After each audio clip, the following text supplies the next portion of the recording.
आपण वेलकम करुच्ची सिमरन स्वागत को एब्रो टाइम ही गलानी 9टा।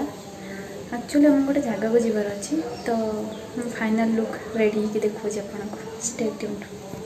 हाय गाइस मु फाइनली रेडी हो जाइए तो मो लुकटा केम देखा जाउची कमेंट करेंगे। तो आम कौ जगह को जाऊँ मुझे सहित सेयार कर आग को वीडियो देखते जानीपर आम कौटिक जाऊँ।